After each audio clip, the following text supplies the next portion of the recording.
Bienvenue sur French Expat, le podcast. Le podcast des voyageurs expatriés francophones du bout du monde.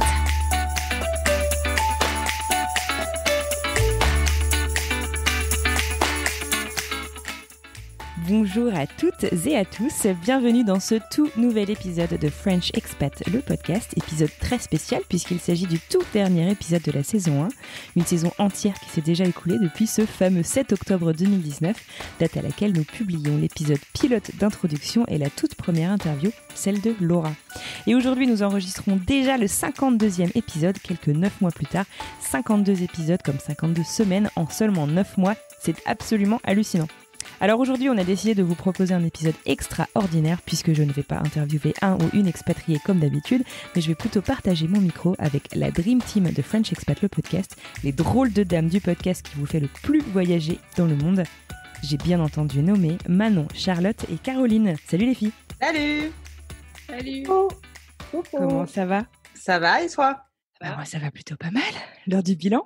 C'est ça. Le bilan. D'où est-ce que vous nous parlez toutes les trois ce soir? Donc on est toutes aux États-Unis. Alors moi je vous parle de Berkeley en Californie. Il fait vachement chaud et voilà, ça se passe bien. On est toujours confinés. Voilà. Ok. Manon. Oui, moi je vous parle depuis Houston au Texas et il fait aussi très très chaud. Je pense qu'il fait plus chaud chez toi que chez moi d'ailleurs. C'est quoi chaud quand dans vos régions? Chez moi c'est 23. Ah, 23, ça va. Ouais. Tu viens du Nord. C'est ça. 31, ressenti 32. Nous, écoute, dans la Bay Area, t'as du brouillard et t'as froid à plein de moments. Et puis, nous, on est à Berkeley, on n'est pas loin de SF. Et du coup, on a des températures généralement entre 15 et 25 degrés toute l'année. Allez, sympa. 10 et 25. C'est sympa. Du coup 27, t'as des alertes canicules, quoi. Ouais, Charlotte et moi qui sommes sur la côte Est, je peux te dire qu'en hiver, ton hiver, il a l'air de faire un peu rêver. Alors Charlotte, justement, donc avant qu'on appuie sur le bouton enregistrer, tu galérais un peu avec ton ventilateur et tu as l'air de perdre 10 litres d'eau à l'heure. Comment ça va? Ça va. À New York, ça se passe bien. Il fait chaud aussi, on dirait. Voilà, toujours. Il fait toujours chaud. Enfin, il fait toujours chaud. Il fait chaud depuis quelques temps. Et tout se passe bien. Alors, vous le savez peut-être si vous suivez le podcast depuis le tout début, donc ce fameux début d'octobre 2019, j'avais lancé un appel aux motivés ou aux volontaires qui seraient intéressés pour participer à ce projet de podcast l'été dernier. Et une copine, Laetitia, avait répondu présent. C'est donc elle qui avait lancé cette aventure avec moi. Malheureusement, quelques mois plus tard, elle a dû quitter le navire, mais entre-temps, l'équipe s'était donc bien agrandie puisque Charlotte et Manon nous avaient déjà rejointes. Puis quelques mois plus tard, c'est Caroline qui a intégré la fameuse Dream Team que je vous présentais il y a quelques minutes. D'ailleurs, je crois que c'est Manon, toi, qui est arrivée la toute première dans l'équipe. Tu te souviens d'ailleurs de comment est-ce que tu avais découvert le projet? Ouais, en fait, je me souviens de quand tu avais fait l'appel, j'allais dire l'appel à témoin, pas vraiment, mais quand tu avais parlé sur Instagram de ton projet de créer des podcasts. Et en fait, tout de suite après, Laetitia m'a contactée pour faire un des premiers épisodes. C'était l'épisode 3. Ouais, c'est vrai, un des tout premiers, ouais. Ouais, c'est ça. Et en fait, ensuite, je connaissais déjà Laetitia et je te connaissais déjà aussi donc via les réseaux et Laetitia notamment via Français aux USA qu'on co-manage. Et en fait, je crois vraiment quelques jours après avoir enregistré ou quelques jours après la diffusion de mon épisode, elle m'a contactée, elle m'a dit que le podcast venait d'être lancé et marchait du tonnerre et qu'elle avait besoin d'agrandir l'équipe, quoi. Et j'étais tout de suite on board, quoi. Ouais, trop bien. Qu'est-ce qui t'a plu dans le projet? Tu te souviens? En fait, j'ai beaucoup aimé le fait de raconter des histoires d'expats. En tant qu'expatrié, je pense que une chose où Français aux USA et Instagram m'ont beaucoup aidé, c'est à me faire un peu des amis qui partageaient un petit peu mon histoire, quoi. Et pourtant, j'étais la première à dire attention, moi, si je pars à l'étranger, c'est pas pour rester avec des Français. Mais au final, quand tu arrives quelque part et que tu connais personne, ça fait toujours plaisir de pouvoir un peu rencontrer des gens qui parlent ta langue, qui comprennent un peu ton choc culturel, etc. Et du coup, le projet m'a tout de suite emballée, quoi. Est-ce que tu écoutais des podcasts à l'époque ou est-ce que c'était un média finalement assez nouveau pour toi? Ah, pas du tout. J'écoutais pas du tout de podcast. Je suis trop fière. Donc, c'était le premier podcast que tu as écouté, quoi. Le premier podcast Trop que j'ai écouté. Et bah oui, le premier podcast que j'ai écouté, c'était l'épisode 1 où vous vous présentiez, ensuite celui de Laura, et puis Et après, c'était toi. Un peu bizarre. Je me souviens qu'effectivement, on avait échangé, puis nous-mêmes, en fait, on n'en revenait pas vraiment du succès du podcast. Au début, on s'attendait vraiment pas à avoir autant d'écoute. Et je me souviens que je t'avais envoyé un message en te disant, je sais plus pourquoi je t'avais dit ça, mais donc on avait, je sais plus, 5000 écoutes en 10 jours sur ton épisode. Et je me souviens que tu avais été mais complètement choquée, quoi. T'étais, mais il y a 5000 personnes qui ont écouté mon histoire. C'est là où, en fait, j'ai commencé à pas avoir des regrets, mais à me dire, oh mince, mais qu'est-ce que j'ai raconté? J'aurais pas dû tout dire. Je me suis dit, oh là là, faut que je réécoute là et être sûre que j'ai pas dit n'importe quoi. Enfin, voilà quoi. Je me suis dit, oh là là, qu'est-ce que j'ai pu raconter? Faut que je fasse gaffe. En fait, il y a tellement de gens qui ont écouté ça. Ça s'est plutôt bien passé, je pense, hein, quand même. Voilà. Et alors, est-ce que tu peux rappeler peut-être pour ceux qui ne le savent pas, peut-être ceux qui ne nous suivent pas sur les réseaux sociaux, qu'est-ce que tu fais dans le podcast au sein de l'équipe du podcast? Ouais, alors moi je m'occupe des réseaux sociaux, donc Instagram, Facebook, LinkedIn et Mapster où on partage les bonnes adresses de nos invités. Et puis je m'occupe aussi de la newsletter et du blog. Je crois que c'est tout. Ouais, c'est déjà pas mal, hein. C'est déjà pas mal. T'as l'air déjà bien occupée avec un boulot à temps plein. Non, c'est pas mal. C'est pas mal, c'est pas mal. Super, merci beaucoup Manon. Et alors donc, je crois que c'est quelques semaines plus tard, hein, enfin vous êtes arrivés toutes les deux dans l'équipe à peu près au même moment. Charlotte nous a rejointes. Tu te souviens toi Charlotte de comment toi t'as découvert le podcast? Bah, pareil que Manon, j'avais vu ton appel à candidature à témoin sur les réseaux et puis je m'étais dit c'est génial. Appel à bonne idée quoi. Hein. Appel à bonne idée, on peut dire ça comme ça. Et je m'étais dit c'est vrai, c'est génial, c'est un projet qui a l'air top, ça doit être génial de faire partie d'une team comme ça. Puis j'ai pas osé répondre parce que je suis un peu timide, que je n'aime pas trop me lancer, petit confort tranquille. Et puis je crois que c'était ah oui, c'est ça. On partait en week-end dans les Catskills et on a commencé à écouter dans la voiture les épisodes, le 1, le 2, le 3. Il y avait déjà celui de Manon était déjà sorti, donc au moins les 4 premiers épisodes. Et puis c'était génial, quoi. Et peut-être quelques jours plus tard, quelques semaines, je sais plus, vous m'avez contacté avec Laetitia en me proposant du coup d'intégrer l'équipe pour gérer gérer les emplois du temps, contacter les invités, répondre aux mails, etc. Et ouais, je me suis dit pourquoi pas, c'est génial, j'en fais partie, allez, je me lance. Ouais, et puis vous m'avez dit allez, faut que tu fasses un épisode, faut que tu racontes ton histoire. Et ce que je n'ai toujours pas fait parce que je ne veux pas pour le moment.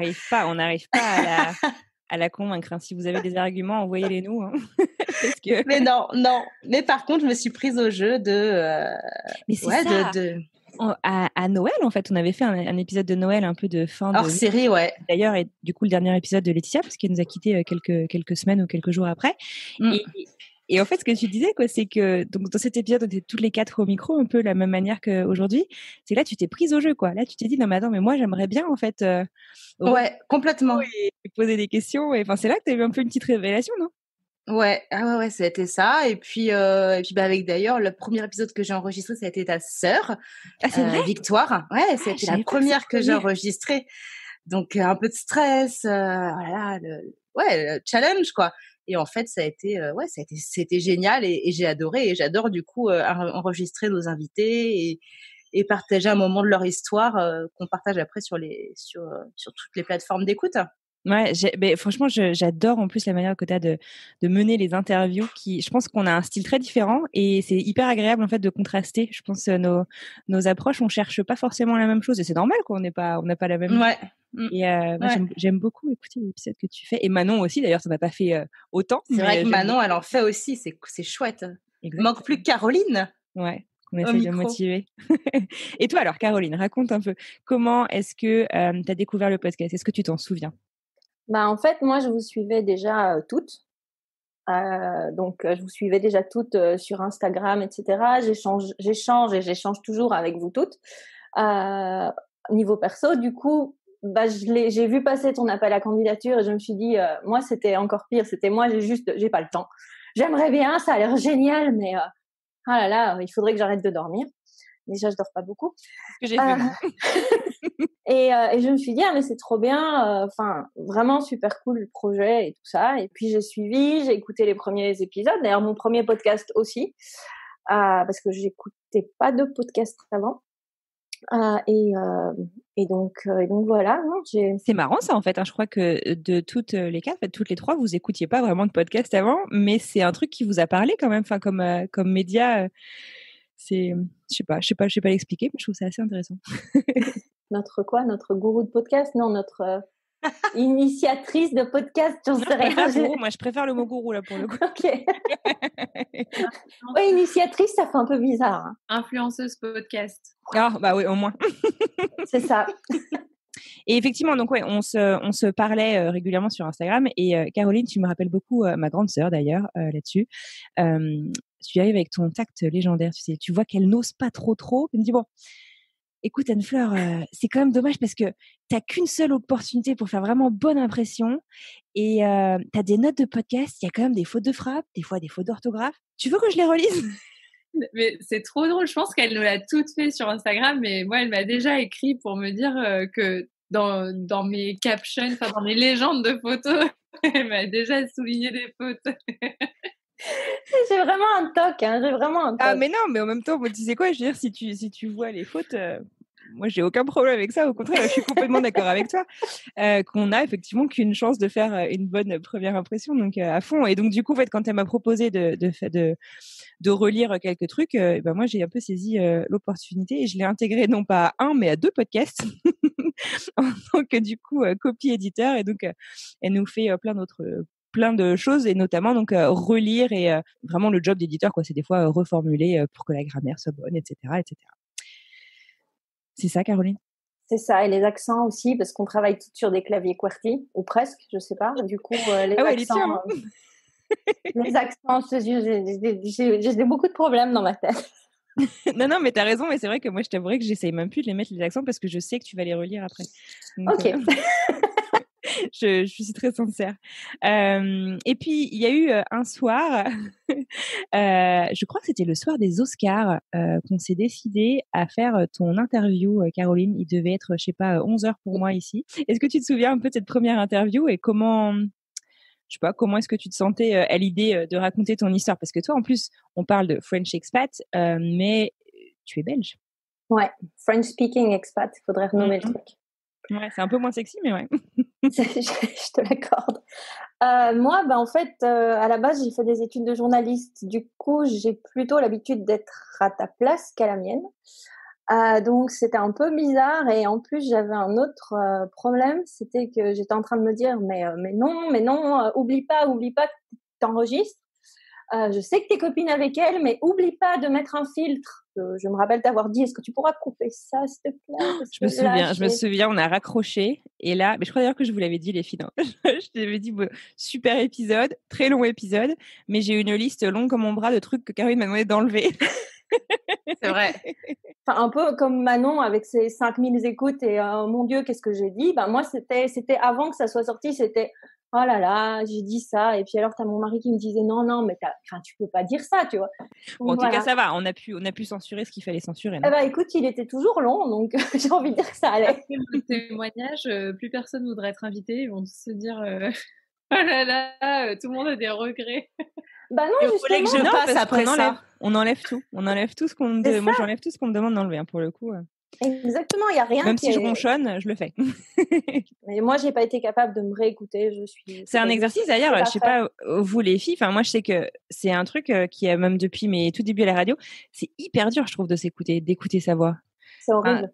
Vous arrivez Moi, à vous réécouter? je déteste. Ah non, quand on fait le montage de nos épisodes, je sais pas pour toi Anne-Fleur, et Manon, c'est Anne-Fleur qui t'a fait tes épisodes, mais qui t'a monté les épisodes. Mais quand je fais les montages, c'est un peu bizarre, un peu angoissant d'entendre sa voix, de se réécouter. Et une fois qu'il est fini d'être monté, j'arrive pas à me réécouter. Heureusement que du coup, Manon, Caro et toi, Anne-Fleur, vous êtes là pour réécouter ensuite et dire s'il y a des erreurs. Et on sait qu'il y a beaucoup d'erreurs. Des fois, il y a des épisodes que j'ai dû remonter 3-4 fois parce que j'avais oublié des trucs, que ça buguait. Mais c'est horrible j'arrive pas à me réécouter. J'aime pas ça. Ouais, c'est pas facile. Hein. Moi, maintenant, ça me pose moins de problèmes, mais au début, c'était même physique, quoi. À quel point ça me crispait, quoi, d'entendre. Non, mais t'entends tous tes tics verbaux et t'entends tous les tous les. Alors, je suis devenue, moi, personnellement, complètement hermétique au E et je me rends compte, en fait, que si mes interviews sont pas trop scriptées, j'ai tendance à combler beaucoup par le E. Et alors, les gens qui écoutent depuis le début, au début, je les éditais pas autant. Maintenant, je coupe à fond, mais je peux enlever quasiment des fois 10 minutes de E. Bon, j'exagère. Mais sur mes épisodes, parce que je pense qu'en plus, on est chacun notre pire juge de de ce qu'on dit. Sans transition, les filles. On a préparé pour cet épisode exceptionnel, n'ayons pas peur des mots, des moments qui nous ont chacune marqué. Alors, on dit best-of. Je sais pas si je suis vraiment confortable avec le mot best-of parce que ça voudrait dire qu'il y a des épisodes qui ont été meilleurs que d'autres et honnêtement, je pense qu'on a que des super épisodes. Donc, on a chacune choisi en fait 3 extraits, 3 moments dans le podcast qui nous ont vraiment marqué et on va chacune expliquer pourquoi. Des moments qui nous ont, surprise, fait rire, pleurer, inspiré. Et donc, on aimerait revivre avec vous et ça va être l'occasion, voilà, de se replonger dans d'anciens épisodes. Charlotte, je crois que tu avais fait une petite sélection exclusivement féminine d'ailleurs. Et pour commencer, tu nous amènes au pays de Manon, dans l'épisode 17, au Texas, à la rencontre de Sabrina. On écoute. Alors, imagine bien que quand Nicolas m'a dit pourquoi pas Austin, Texas, j'ai la même réaction, je pense, que n'importe qui quand on dit Texas, c'est que je me suis dit oh là là, ça va pas être possible. Les pro-Trump en boot. Ouais, moi je m'imagine tout le monde qui porte son flingue en ceinture. Je tombe dans le cliché, quoi. Tu tombes dans le cliché, tu te dis mais là-bas il doit y avoir que des rednecks, des vaches, c'est quand même. Je me suis dit franchement ça vend pas du rêve. Et du coup on s'est dit allez, faut pas être bête, on va voir. On part, donc ça c'était en février 2016, on s'est dit on va voir à quoi ça ressemble. On est parti en repérage pour voir si on avait un feeling avec la ville, parce que la Californie on connaissait déjà très bien. Voilà, se posait le compromis du niveau de vie et en Californie c'était pas possible. Austin étant plus abordable, on s'est dit on va voir. Donc nous voilà tous les deux sans les enfants en repérage pour voir la ville. Et puis pour voir comment se passe la prise en charge des enfants porteurs d'autisme là-bas. Quand on a atterri et que j'ai vu la ville, je me suis dit, en fait, c'est pas du tout ce que j'imaginais. Il n'y avait pas de vaches, il n'y avait pas de cow-boy, il n'y avait pas d'armes à la ceinture. Ok, donc là, Charlotte, pourquoi est-ce que tu as choisi ce passage ? Qu'est-ce qui t'a particulièrement marqué ici ? Tout d'abord, l'histoire familiale de Sabrina, je pense, nous a tous touchés et son épisode en général nous a touchés. Et vous nous rappeler en quelques mots pour ceux qui n'ont pas écouté cet épisode. Sabrina donc venait d'un village pas loin de la frontière suisse, dans le Jura, il me semble. Et donc elle est maman de 3 enfants, Valentin son aîné, Paul et Victoria, sa petite dernière, et son fils aîné est atteint d'autisme, il me semble, de troubles autistiques. Et donc, on sait qu'en France, c'est assez compliqué d'inclure ses enfants à l'école. J'en sais quelque chose en étant professeur des écoles, et je sais que c'est très, très compliqué. Malheureusement, on n'a pas beaucoup de moyens, alors qu'aux États-Unis, c'est bien plus... Les enfants sont mieux pris en charge, sont bien pris en charge, et donc... Voilà, ils ont fait le choix. Ça a été une décision assez difficile pour eux, je crois, de partir. Ouais. Ils ont fait le choix de venir au Texas pour aider et pour élever au mieux, donner toutes les possibilités à leur fils. Ouais, comme tu dis, je crois que l'éducation ici a beaucoup plus de moyens et semble aussi beaucoup plus inclusive. Tout à fait. Pour tous les enfants, en fait. Hein. Quelle que soit leur différence, et c'est génial, je trouve. Et donc, du coup, ce passage, parce que quand on me dit Texas, voilà, c'est l'image que j'en avais. Je vois Manon sur la vidéo qui fait des rivages depuis tout à l'heure, parce que c'est vrai que on s'imagine, enfin, moi, je m'imaginais le Texas, comme dans les films, quoi. Walker Texas Rangers, cowboy, gun à la ceinture, les bottes, les éperons, les vaches partout, et puis voilà, quoi. Et en fait, grâce à Sabrina, grâce à Manon, à ce qu'elle nous montre de leur vie au Texas, Houston, Austin, on se rend compte que c'est pas que ça, que des super villes qui donnent envie, en fait, qu'on a envie de découvrir, et que c'est pas que pro-Trump, gun et cow-boy, en fait. C'est clair, t'as quelque chose à rajouter, Manon, là-dessus pour réagir ? Non, bah oui, je suis d'accord avec elle. Et c'est vrai que même moi, avant de partir vivre à Houston, j'ai épousé un Texan. Donc bon, je savais qu'ils n'étaient pas tous comme ça non plus, parce qu'il n'a même pas de chapeau de cow-boy, le mien. Donc oui, moi aussi, j'avais quand même des préjugés sur le Texas. Et au final, c'est qu'en déménageant ici que je me suis rendu compte que en fait, c'est une vision incomplète qu'on a, et puis beaucoup dans les films. Et en plus, je pense qu'on confond souvent Texas et Arizona, parce que moi, on me parle souvent de désert, de décors désertiques au Texas, et personnellement, je les ai pas encore vus. Ici, c'est un peu la forêt tropicale. En tout cas, c'est ça, en fait. Sabrina et Manon, vous cassez en fait les clichés qu'on peut avoir sur le Texas. Malgré les photos que tu postes des fois dans des ranchs, je ne sais pas où, avec les vaches à longues cornes, comme quoi. Et des rodéos. Ouais, il y a quand même quelques petits trucs un peu traditionnels, mais c'est vrai que c'est chouette. Et je pense que pour ça, même le podcast en général, en fait, ça nous permet un peu de revoir nos clichés sur toutes les destinations qu'on a eu la chance d'avoir dans le podcast. Et j'espère encore plein d'autres. Mais ouais, on pense en fait parfois connaître des coins dans lesquels on n'est jamais allé.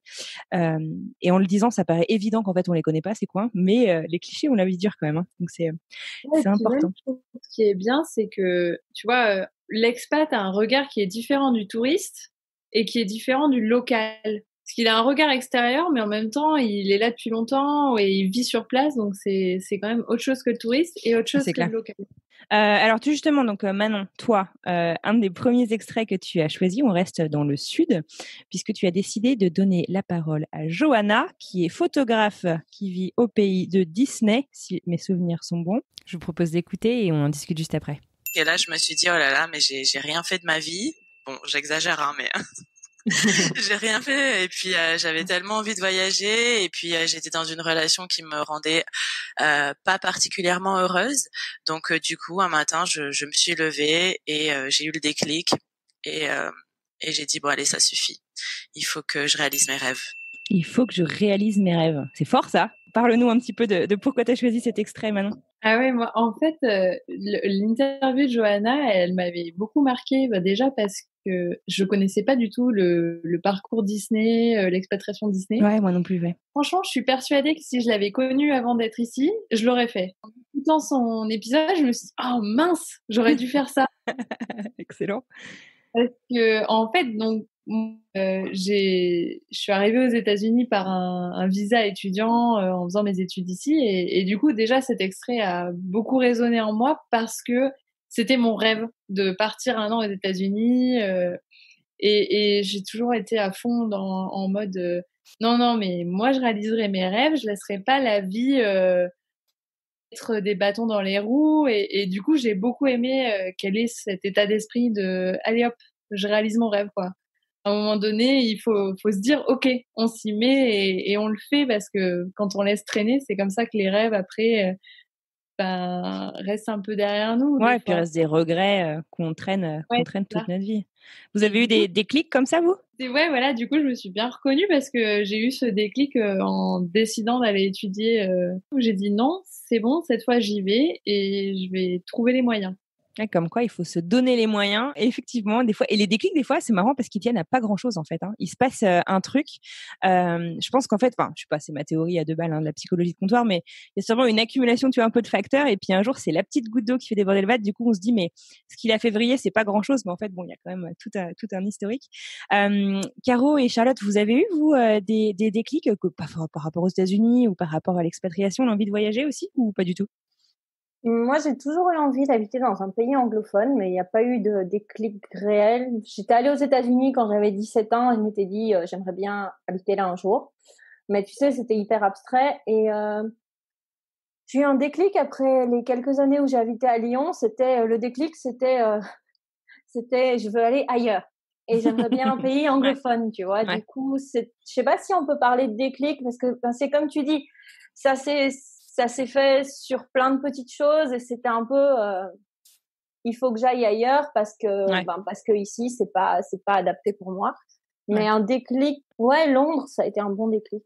Londres, c'était bien. Petit message pas très très subtil si Nico nous écoute. Mais la Californie, c'est magique aussi, donc. Ouais. Ouais, t'es plutôt pas mal là où t'es. Et toi, Charlotte, en parlant de jolie ville, c'est sympa aussi New York. Est-ce que tu as eu un déclic ou est-ce que c'était une envie on va réussir à l'avoir notre interview, Charlotte, vous allez voir. C'était une envie que tu as cultivée pendant de longues années ou pendant ton enfance ou comment ça s'est passé ton départ? Pas du tout en fait. Donc on est parti pour notre voyage de noces aux États-Unis en l'été 2016 et on est revenu en se disant waouh, c'était magique. Un jour, on ira vivre, on vivra une expatriation. En fait, on avait envie de vivre vous le saviez, ailleurs.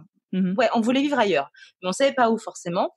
Alors après, avec mon métier, c'était pas forcément évident de s'expatrier, et on a eu l'opportunité avec celui de Stéphane. Ça n'a pas été un déclic en fait, parce que une fois qu'on a eu le comme quoi on allait partir, ça a été plutôt, moi j'étais un peu freinée en fait, j'avais t'as eu un peu peur, un peu peur, ouais, parce que je parle pas bien anglais, parce que c'est encore compliqué presque 2 ans après, parce que en fait voilà, pas le déclic, mais je suis bien où on est, et je regrette pas, et je me dis heureusement qu'on l'a fait, parce que sinon on aurait vécu à côté en ayant toujours l'envie d'eux et sans jamais le faire en fait. Ouais.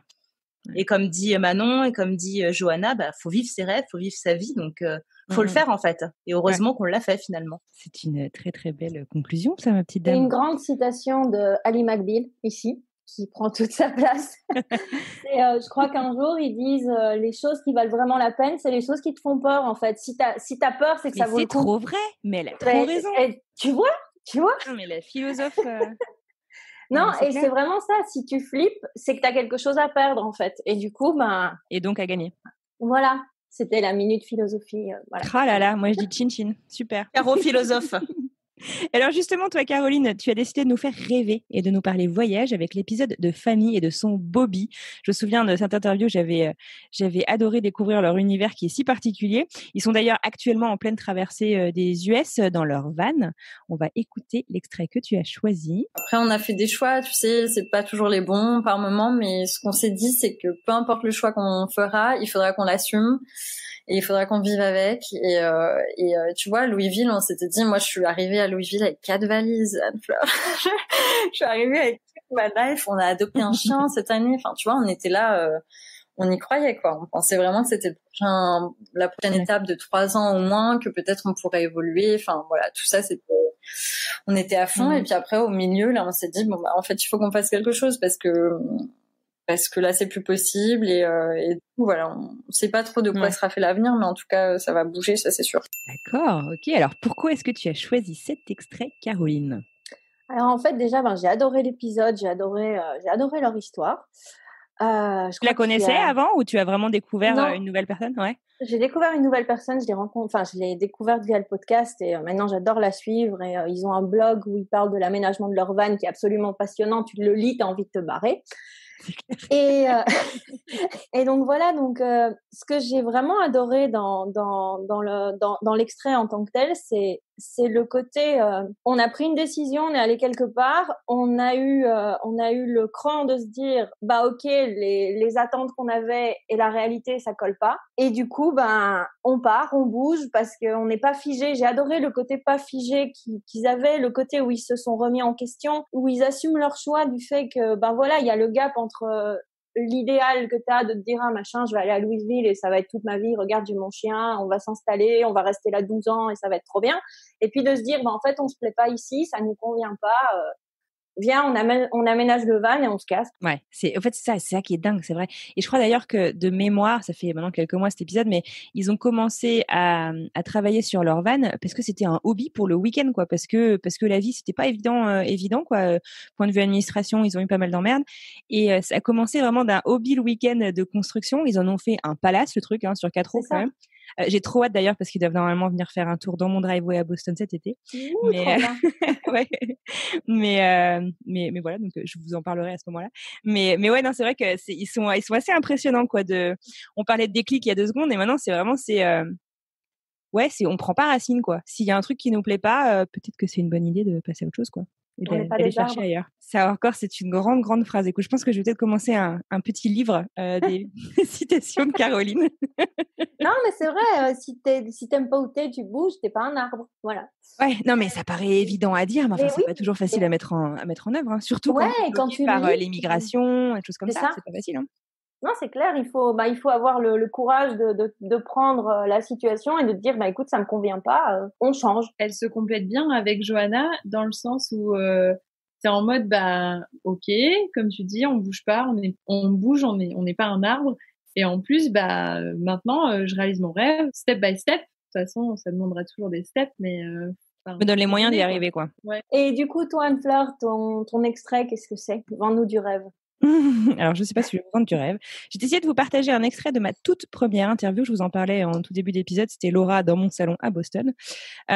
Pour ceux qui lisent la newsletter, d'ailleurs, vous savez peut-être pourquoi cet épisode est si précieux pour moi. On écoute l'extrait et on en parle après. Mais à la fois, pas envie de quitter ma famille, pas envie de quitter mes amis. Je faisais énormément presque de crise d'angoisse. Je somatisais beaucoup. J'ai fait de l'eczéma. Enfin, vraiment, un départ très compliqué. Mais tout ça, c'est venu de lui.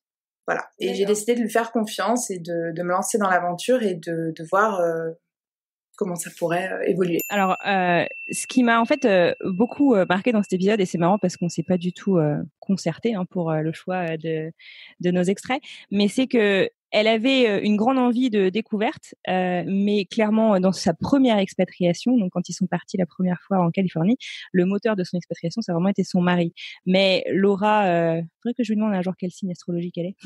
C'est quelqu'un qui reste qui veut rester très maître, en fait, j'ai l'impression, de son avenir. Alors, un des grands trucs, c'est, on a interviewé quand même maintenant beaucoup d'expatriés. On sait que même si, surtout aux États-Unis, l'immigration n'est jamais simple, le mariage peut quand même simplifier beaucoup de choses dans les parcours pour pouvoir suivre quelqu'un, pour pouvoir retrouver quelqu'un. Et c'est quelque chose qu'elle a toujours refusé. Et voilà, je trouvais que c'était intéressant, en fait, de voir un peu cette dichotomie, quoi, entre ce qu'elle avait envie de faire, de suivre son amoureux pour aller découvrir quelque chose, et ce que son corps, en fait, lui disait.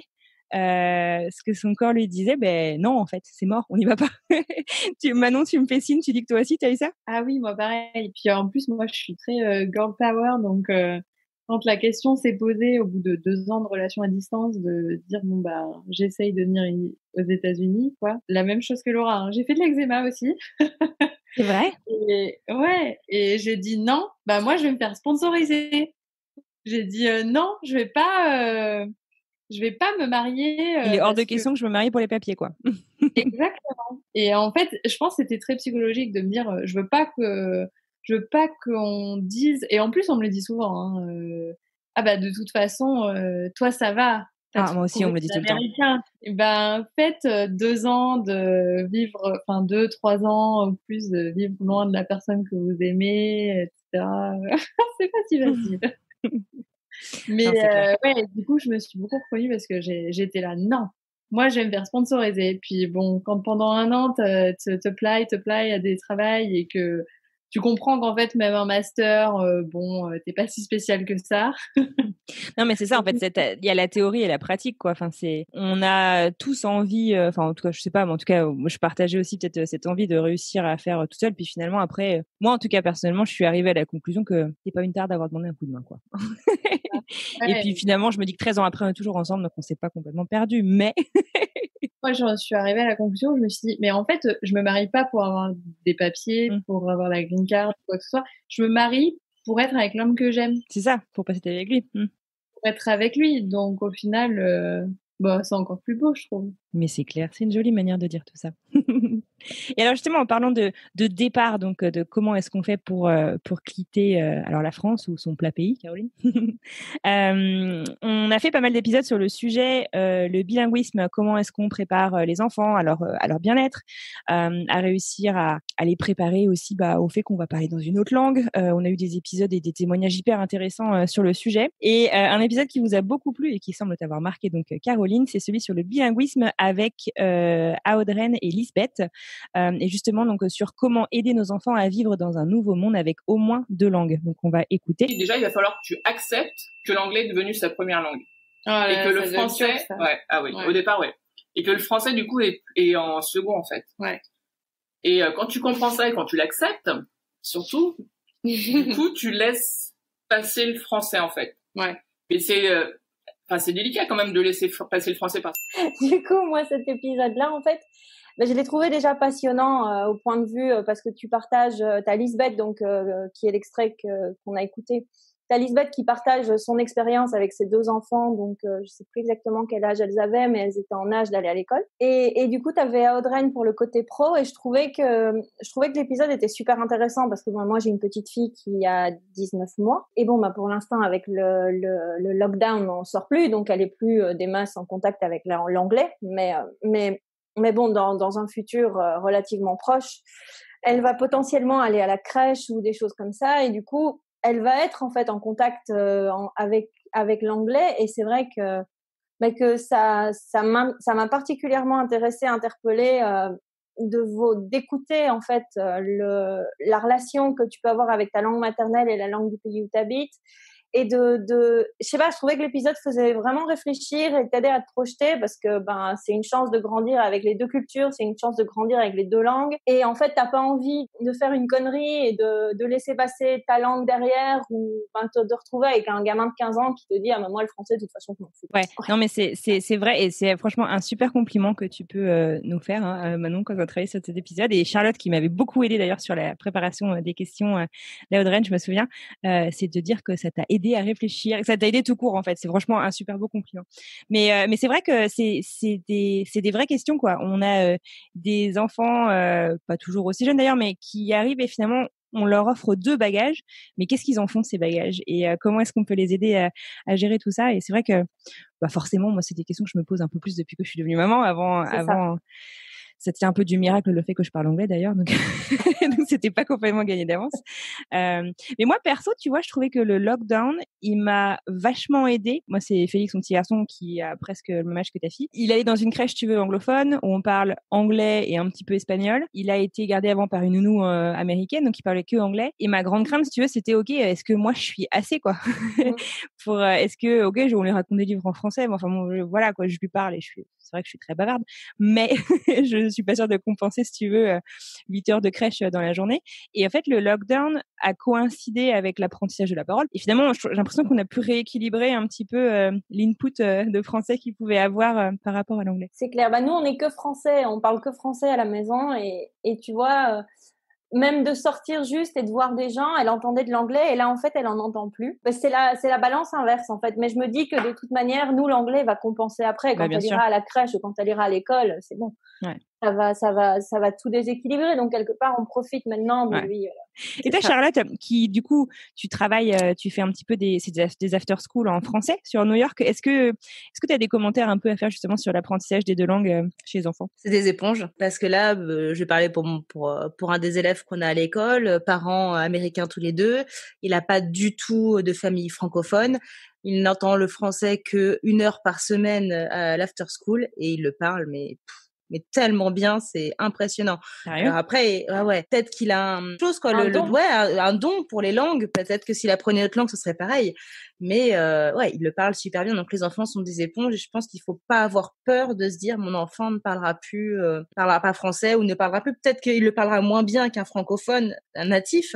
Il le parlera peut-être moins bien, il l'écrira peut-être moins bien, mais en tout cas, il l'aura toujours, et il est baigné dedans, et voilà, je pense qu'il faut pas s'inquiéter en fait. Ouais. Et puis maintenant, il y a plein de pistes, on connaît plein de choses, on sait comment ça fonctionne, on a plein de façons d'aider les enfants à avoir le français comme langue. J'avoue qu'on doit être un peu des parents en carton avec Mike, mais du coup, on fait un peu des compétitions, si tu veux. C'est genre, Mike, il arrive du coup à lui demander un truc en anglais, et en fait, Félix fait exactement ce qu'on lui a demandé. Du coup, moi, dès que Mike part, je fais essayer de lui demander en français, et il le fait aussi. Donc tu fais, ok, c'est vous. Mais dès qu'il arrive à faire un truc qu'on lui demande en anglais et pas en français, c'est un peu la bataille, quoi. Excuse-nous, Félix, si un jour tu écoutes cet épisode. Dans un tout autre registre, un épisode plein de soleil et de bonne humeur, c'était celui de Marion au Vietnam. Je sais pas si vous vous en souvenez, les filles. Une histoire qui était complètement dingue et pleine de spontanéité. Ce d'ailleurs qui avait commencé dès le début, où elle avait décidé de partir en Chine en quelques jours à peine pour un VIE, je crois, de mémoire. On écoute l'extrait que tu as choisi, Charlotte. Et donc, la deuxième étape, c'était Ho Chi Minh Ville, Saigon. Donc, là encore, lui avait commencé à réunir un petit peu quelques-uns de ses potes qui étaient prêts à investir dans un restaurant. Et il y en a un en particulier qui voyageait beaucoup à Saigon, qui allait souvent dans un restaurant tenue par une Viet Kieu. Alors une Viet Kieu, c'est une Vietnamienne qui a acquis une nationalité étrangère. Donc elle était Viet Kieu américaine, donc une Vietnamienne qui avait immigré aux États-Unis et qui était revenue en fait. Donc bref, elle avait un restaurant américain à Saigon et elle avait très envie de prendre sa retraite, cette dame, et et donc du coup le pote de Jake, Dwayne, nous envoie au restaurant. Donc on vient en week-end à Saigon, on vient rencontrer cette dame, Nani, et on discute avec elle, on lui parle du projet de monter un restaurant à Saigon, et elle dit, donc elle nous écoute, elle nous donne des conseils, blablabla. On part, et puis elle nous envoie un texto, enfin on rentre à l'hôtel, et elle nous envoie un texto en nous disant reviens me voir demain, pourquoi t'achèterais pas mon restaurant? Cash, facile quoi. Voilà. Donc on est reparti le lendemain, et puis le lendemain on a un petit peu posé les bases du rachat. Ouais, non, facile quoi. Le truc, ok, bah pourquoi est-ce que t'achèterais pas mon restaurant? Et puis c'est parti quoi. Genre tu vas acheter un resto dans un pays dans lequel t'as passé un week-end et en fait tu refais ta vie là-bas quoi. C'est ça, c'est ce que j'ai trouvé de fou dans cet épisode, quoi. C'est naturellement, positivement, genre, tout va bien. Ok, on achète un resto. Ça nous a pris 48 heures, on a les fonds, on achète. Et voilà. Et tu changes de vie complètement. C'est fou, quoi. C'est super fou. Et c'est rigolo en fait. Enfin, on voit quand même qu'il y a peut-être que c'est évident en fait, mais un thème quand même qui se dégage de tous ces épisodes mis bout à bout quoi. C'est cette prise de risque, c'est aller vraiment après ses rêves et puis avoir ce petit grain de folie en fait qui soit plus ou moins réfléchi, mais cette spontanéité, je trouve qui est hyper inspirante. Enfin, je sais pas, moi je trouve ça hyper inspirant et c'est ce qui me porte vraiment dans ce podcast en fait, c'est découvrir des gens qui ont eu le courage finalement de ce que j'aurais jamais peut-être osé faire. Oui, et puis je trouve qu'il y a aussi les opportunités et le fait des personnes qui une opportunité se présente à eux et puis ils la saisissent. C'est vrai que dans l'épisode de Marion, je trouve que c'est flagrant quoi. C'est une opportunité, je me pose pas 10 fois la question, je fonce quoi. C'est clair. Ça, c'est les étoiles qui s'alignent et puis tu sautes dans le vide. Ça me fait penser d'ailleurs à une je crois que c'est Sandrine en Espagne dont l'épisode est passé il y a pas très très longtemps, qui disait l'expatriation c'était on s'est retrouvés à deux on s'est retrouvés au bord d'une falaise, mais l'avantage de s'expatrier en famille ou en couple c'est qu'on saute pas tout seul. Ou ça peut aussi d'ailleurs être un peu l'inconvénient parce que ça peut être effrayant de se dire qu'on y va tous ensemble, qu'on amène toute la famille, mais c'est vrai que comparer quand même cette expatriation, voilà, c'est un plongeon dans le vide quoi. On a beau, et je crois que c'est d'ailleurs quelque chose qui ressort de beaucoup d'épisodes, on a beau préparer beaucoup de choses, on n'est jamais préparé à ce qu'on va découvrir en fait de l'autre côté, que ce soit de Belgique partir en France ou que ce soit de France partir en Chine quoi. Enfin c'est vraiment chouette. Non, t'es jamais prêt, je pense. Tu peux te préparer tant que tu veux, tu peux lire ce que tu veux. Quand tu y es, tu prends tout dans la figure, le bon, le moins bon, et puis tu fais avec. Exactement. En parlant d'entrepreneuriat, je le disais un petit peu, c'est vrai qu'on a reçu en fait pas mal de créateurs d'entreprises et c'est cette prise de danger de l'expatriation qui est un parallèle intéressant donc avec la création d'entreprise. Je suis pas vraiment surprise finalement que les expats soient si entreprenants et innovants. Manon, il y a un épisode qui t'avait pas mal marqué sur le thème, entre autres bien sûr, de l'entrepreneuriat. C'était, je crois, l'épisode d'Élise, qui est chef d'entreprise à Los Angeles, multi d'ailleurs chef d'entreprise, puisqu'elle a monté plusieurs boîtes. On écoute son extrait. Mais je suis repartie des étoiles plein les yeux en me disant, ok, bon maintenant, quelle est la stratégie? Il faut que je vienne vivre dans cette ville. Comment je fais? Donc ouais, quelle est la stratégie? Il faut absolument que je me barre et que j'aille vivre dans cette ville. Elle parlait d'ailleurs de Los Angeles ou de New York à l'époque? Je crois New York. Ouais, c'est là qu'elle a commencé, je crois. Ouais, elle disait qu'elle était allée une semaine à New York pour le boulot. Elle s'est dit bon de toute façon je peux pas rester, je suis là pour le boulot une semaine. En fait, j'ai adoré qu'elle dise quelle est la stratégie. J'adore sa façon de penser en fait. C'est que c'est pas enfin, tu sais, on s'est tous dit, je pense, en partant en vacances dans un endroit cool, ça serait trop bien d'y habiter.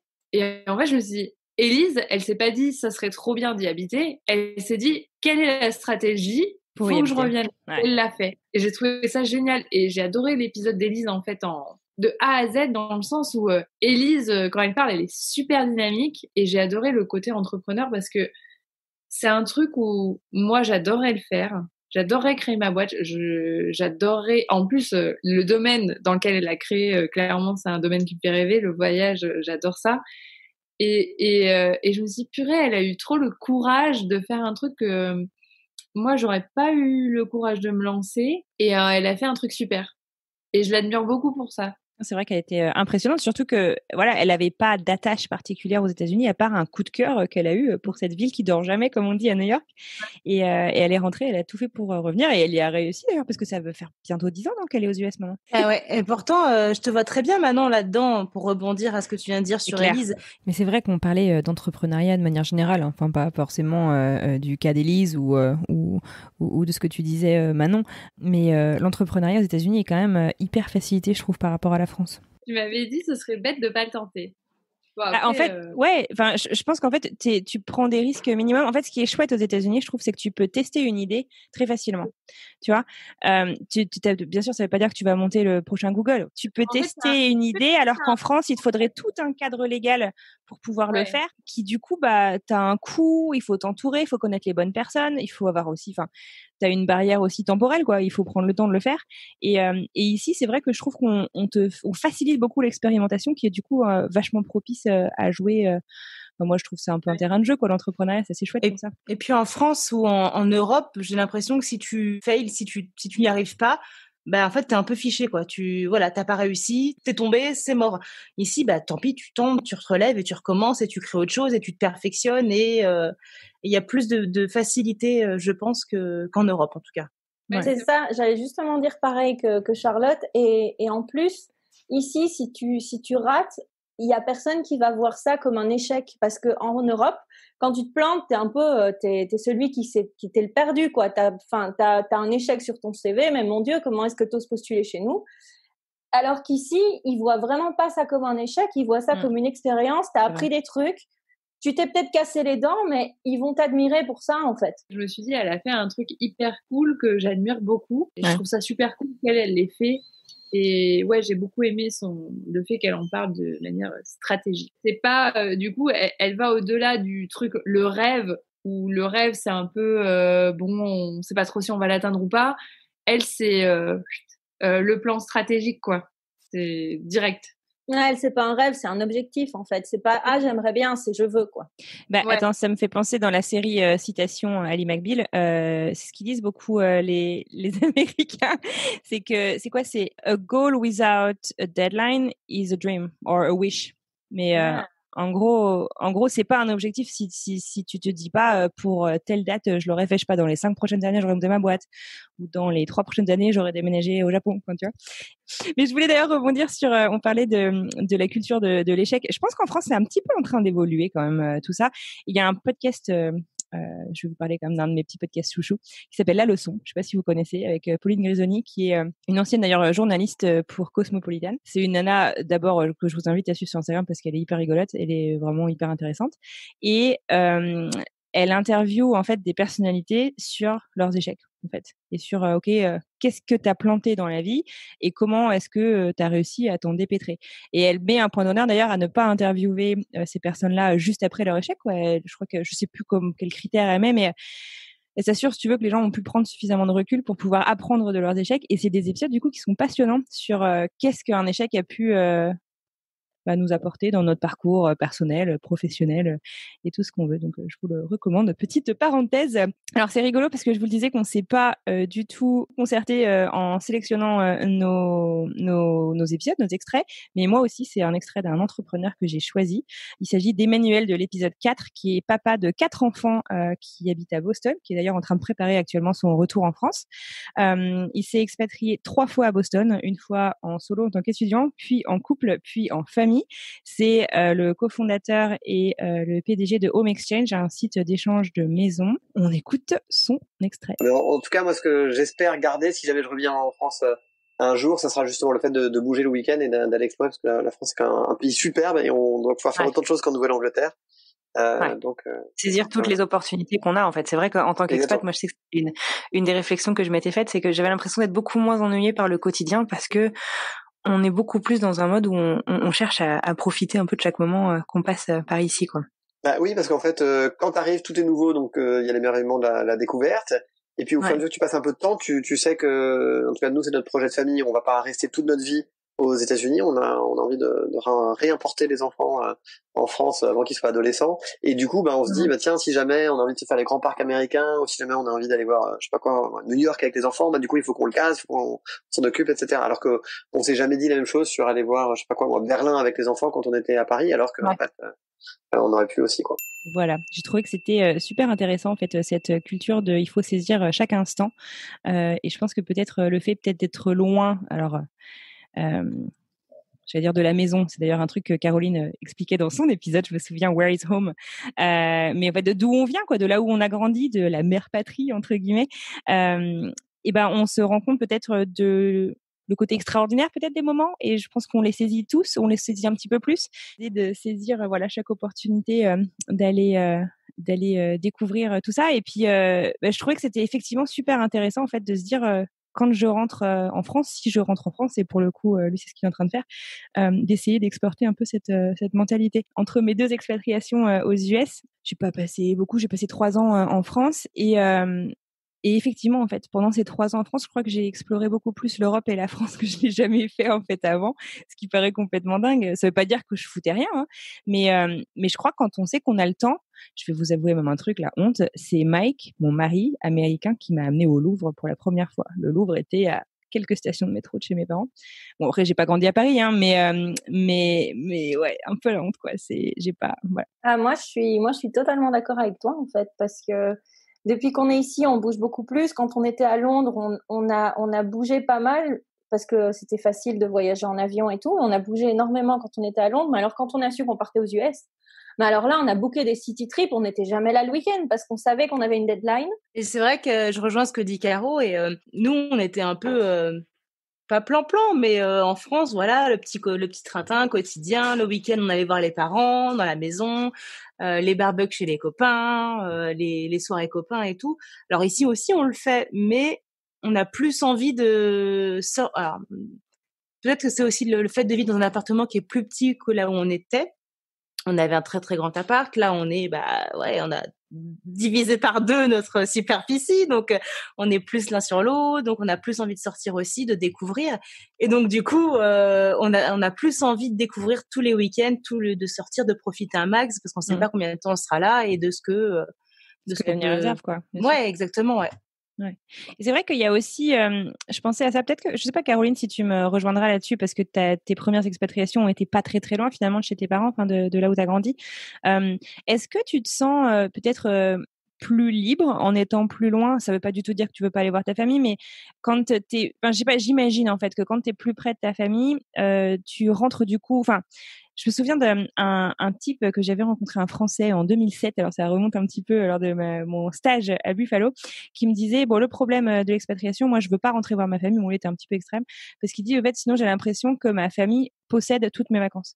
Parce que, du coup, tu vas pas rentrer pour 3 jours en France, hein, quand tu es aux États-Unis, ou quand tu es dans beaucoup de pays, d'ailleurs, hein, ça fait une sacrée trotte. Et du coup, on est hyper content de rentrer les voir, mais c'est vrai que du coup, on fait pas d'autres projets, quoi. Enfin, les gros voyages, quand on est limité en vacances, c'est pas évident. Et du coup, je me demande, je sais pas, quand tu es un peu plus près, est-ce que tu as l'impression d'avoir de manquer un petit peu de liberté là-dessus, ou je pense peut-être un petit peu, parce que c'est même pas, déjà tu te mets il faut qu'on rentre toutes les X semaines, et puis t'as les anniversaires, t'as les machins, t'as les trucs, t'as les réunions de famille, t'as les mariages. Et du coup, t'as toujours l'impression, non, ce week-end-là, on peut pas aller explorer parce que ce week-end-là, on est là-bas, ce week-end-là, on est là-bas, ce week-end-là, on est ci, ça. Et les gens, ils s'attendent à ce que tu rentres, en fait. Pour eux, c'est la logique. Et par contre, les 2 heures d'Eurostar dans un sens ont l'air d'être moins chères et plus courtes que dans l'autre, tu vois. Ouais. Pour certaines personnes, il y a des fois, t'as l'impression que pour toi, c'est super facile de rentrer, mais alors eux, venir te voir, plutôt crever, quoi. Mais en étant à distance, c'est exactement ce que tu dis, c'est que parfois, t'as la famille qui se plaint parce que tu rentres qu'une fois par an, et tu leur expliques que t'as que X jours de congé par an, et que, t'as la chance d'être aux US, t'as envie d'explorer, t'as envie d'avoir des vacances à toi. T'as pas envie forcément de passer tout ton temps chez ta famille, même si tu les adores, parce que du coup t'as plus de vacances, quoi, à part ça. Donc et c'est vrai que t'as de l'incompréhension. En parlant du coup de découverte, d'exploration, on parle aussi de foncer pour s'accomplir en fait, finalement. Caroline, tu as choisi un extrait sur le sujet. On part cette fois-ci en Europe, direction la Suède, et on écoute. Mais de vraiment foncer, de croire en soi, de s'écouter, soi vraiment, et de se dire si je me sens pas à ma place actuellement, c'est peut-être que je l'ai pas encore trouvé. Donc il faut pas hésiter à s'écouter, à voyager si on en a envie, d'échanger avec d'autres gens sur leurs expériences, et de se dire qu'on n'a qu'une vie, tout simplement. Et en fait, j'ai vraiment trouvé, déjà j'ai adoré cet épisode-là. Je crois qu'elle a décidé sur un coup de tête de partir en Erasmus en Italie. Elle est revenue, mais elle se sentait pas à sa place. Elle était pas chez elle. Ouais. Et du coup, elle est repartie en Australie. Et puis après l'Australie, je crois qu'elle est rentrée en se disant, voilà, maintenant ça y est, il faut se poser, il faut reprendre la vraie vie, tu vois, la vraie vie après avoir fait les voyages et tout ça. Et elle se sentait pas à sa place à Paris, elle se sentait pas à sa place dans son job, et elle s'est super remise en question. Et j'ai bien aimé la manière dont elle explique ça, la manière dont elle exprime ça. Je pense qu'il y avait, moi je me retrouve vachement dans le côté, d'ailleurs ça se voit je pense dans les deux extraits que j'ai choisis, pas celui sur le bilinguisme mais les deux autres. Il y a vraiment un côté où tu te sens pas à ta place, tu pars, et elle c'était ça aussi, elle se sentait pas à sa place dans le milieu professionnel. Elle avait des frustrations au niveau de la mentalité du travail en France, avec notamment le présentéisme. Si tu pars à 5 heures, c'est t'as pris ton après-midi. Donc ce qu'on écoute, c'est le conseil qu'elle donne à la Aurélie d'il y a 10 ans en fait. Et j'ai trouvé que c'était vachement frais, et la manière dont elle le disait était vraiment. J'ai vraiment bien aimé cet épisode. Non, mais c'est vrai que d'abord c'était un épisode hyper inspirant, et effectivement ça a été une histoire intéressante à découvrir, parce que en fait, une fois encore, quoi, voilà, t'es pas au bon endroit, tu sens qu'il y a quelque chose. En fait, peut-être que s'il y a, il y a plein de leçons certainement à tirer tout ça, mais c'est peut-être d'écouter, en fait, sa petite voix à l'intérieur, quoi. Hein. C'est d'arrêter de lui mettre un drap dessus et lui dire ta gueule et s'écouter, et finalement, voilà, quand on sent qu'il y a un problème, quand on sent qu'il y a un truc qui colle pas, que ce soit au boulot, que ce soit dans notre vie de tous les jours, il y a des solutions. Oui, c'est ça, c'est le côté où c'est pas parce que tout le monde vit de cette manière-là que forcément c'est fait pour toi en fait. Ouais. C'est pas parce que tous tes potes en Europe ou en France, ils se plaisent bien dans leur boulot, ils aiment bien faire métro boulot dodo, que c'est forcément ça qui te correspond. Et par contre, je trouve que c'est difficile de prendre ça, de prendre conscience de ça, parce que quelque part, les gens vont prendre ça parfois comme un rejet comme si toi tu rejetais leur mode de vie, quoi. C'est ça, comme si toi tu rejetais ton éducation, ta culture, ton pays, ton mode de vie et le leur avec, et du coup ils sont là, oui, mais c'est quoi le problème? Pourquoi tu nous aimes pas, entre guillemets? Alors que c'est pas ça, c'est juste que ça te correspond pas. Et je trouvais que ce que je trouve super inspirant, c'est qu'elle a jamais prévu d'aller en Suède. Elle s'est jamais dit, mon Dieu, je rêve d'aller en Suède. Elle a été en Italie, puis elle a été en Australie, puis elle a rencontré un Suédois, et puis voilà, un peu comme Manon qui a rencontré un Texan. Et d'ailleurs, on leur souhaite plein de bonheur à Aurélie et son chéri, puisque son fiancé. Voilà, ils viennent de se fiancer, ils viennent de la demander en mariage, et elle vient de découvrir qu'elle attendait un petit bébé pour je sais pas quand. Mais donc félicitations, c'est super. Mmh. Ça me fait penser à mon troisième extrait, qui est une interview de toi, Charlotte. Donc du coup, j'ai appris que c'était ta première interview. J'avais pas réalisé que c'était la première interview que tu avais réalisée. Donc de Victoire, une de mes petites sœurs. Je crois que j'ai jamais autant eu hâte d'écouter un épisode, parce que j'avais pas pu assister à l'enregistrement. Ma petite sœur était à l'époque aux États-Unis. C'était l'époque où on voyageait encore. Et je me souviens que je m'étais fait un peu reléguer au salon. Elle était justement ici même avec le micro à faire l'interview. Et même si je crois qu'en fait c'est rigolo, parce qu'on croit qu'on connaît les histoires de nos proches. Elle a vécu au Canada. Elle vivait jusqu'au lockdown en Irlande. Et en fait, on connaît jamais en fait vraiment l'histoire des gens aussi proches qu'on puisse être. Je me souviens quand tu as préparé justement Victoire la place pour qu'elle puisse enregistrer l'épisode, que tu lui as dit mais allez, prends plaisir, have fun, lâche-toi et tout. Mais tu dis ça? Ouais. Et j'étais là derrière, oh là là, mais moi aussi, c'est l'une comme l'autre, j'étais hyper stressée de faire cet épisode, et en fait, ça a été génial. Ah, mais c'est dingue, je réalisais pas du coup que tu pouvais être stressée. Je pense pas franchement que je réalisais que c'était ta première interview. Mais allez, je l'écoute, je lance. Parce que c'est une mentalité tellement ouverte que, ouais, je sais pas, ça donne vraiment envie d'être dans un mood très positif en fait. C'est ça, je pense qu'il y a deux façons de vivre une expatriation. Soit tu prends le plus de positif possible et ça te fait grandir, soit tu n'y arrives pas, et ce qui peut tout à fait, c'est possible de ne pas se sentir bien en expatriation et de vouloir rentrer, mais comme tu dis, ça permet de s'ouvrir au monde et aux autres. Je pense que dans tous les cas, il y a des moments difficiles, ça c'est sûr. Oui. Même quand on garde un bon souvenir comme moi, il y a eu des moments qui ont été très durs. Mais là, tu as quel âge, si c'est pas indiscret? Là, j'ai 19 ans. Donc, même pas 5 ans plus tard, tu repars en expatriation, et cette fois toute seule. C'est ça, ouais. Ouais. T'as quand même, tu as du cran, on peut le dire. Faut le faire, de partir seule à 19 ans dans une ville qu'on connaît pas. Donc chapeau. Merci, mais j'appréhendais honnêtement avant de partir. Enfin, j'avais peur de. C'est vrai? Parce que même, avec ma mère, du coup, on a quasiment toujours vécu que toutes les deux, et du coup, j'appréhendais vachement de. D'accord. De vivre avec elle. Donc ta plus grosse peur, c'était quoi, au moins de partir? Ouais, la solitude, je pense. Ça, c'est un truc, j'avais beaucoup de mal avec ça, donc. La solitude de la famille, des amis, ou plus de te retrouver seule avec toi-même? Parce que il y a une différence de pas voir ses amis pendant quelques temps, ou la famille, de faire tu les vois un peu moins parce qu'on est occupés les uns les autres, et puis de se retrouver toute seule avec ses propres envies aussi, et de prendre conscience de ce qu'on veut et de ce qu'on est. Ouais, je pense que c'est un peu un mélange des deux, parce que je pense que le fait de voir mes potes, justement, ça m'empêchait parfois de me retrouver seule avec moi-même, comme tu dis, et du coup, c'était confortable, on va dire. Et donc, le fait de partir, c'est sûr que ça met un peu une claque. Voilà. Alors, Charlotte, je te voyais faire des grands yeux, mais je sais que c'est pas facile de s'écouter, mais tu as été géniale dans cette interview. Okay. Mais j'avais beaucoup aimé en fait cet extrait, cette conversation, parce que à ce moment-là, je trouve que vous avez l'air en fait d'abord toutes les deux de vous comprendre vraiment bien. Tu sais, on sent que vous avez certainement vécu des choses aussi très similaires.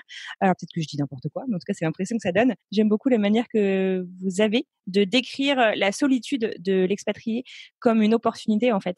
Peut-être que effectivement on est peut-être loin de tout ce qu'on connaît, donc on sort de notre zone de confort, qu'on se soit d'ailleurs expatrié seul ou en couple ou en famille, on sort dans tous les cas de notre zone de confort, en tout cas jusqu'à preuve du contraire, et effectivement voilà, je trouve cette solitude peut être un fardeau, quoi. Ça peut être très difficile à porter. Ça peut être aussi en fait un tremplin, quoi, une opportunité de rebondir.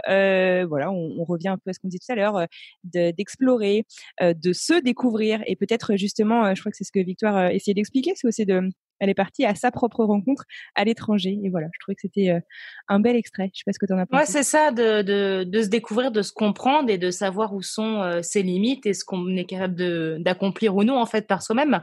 Un peu comme disait Manon tout à l'heure, comme disait Caro, il faut foncer en fait, faut arriver à se trouver, à trouver sa place et la saisir en fait. Et je pense que c'est ça l'expatriation, c'est des fois c'est pas facile d'être seul, dans un endroit qui est tout neuf, de connaître personne, et puis en final on apprend à se connaître et on apprend à se dépasser aussi. Et je trouve que c'est important aussi en fait que justement que French Expat le podcast ne montre pas que la lumière sous le feu des projecteurs, enfin tu vois, je veux montrer que tout va bien. Bien sûr qu'on vit des trucs extraordinaires, et c'est un peu, si tu veux, la critique qu'on fait souvent à Instagram, quoi. C'est Instagram versus réalité, c'est aussi ça, quoi. L'expatriation, ouais, c'est génial, ça envoie du lourd. Moi, je sais que j'ai beaucoup d'amis en France pendant très longtemps qui étaient persuadés que j'étais une grande jet-setteuse parce que je passais ma vie dans les avions aux quatre coins du monde et tout.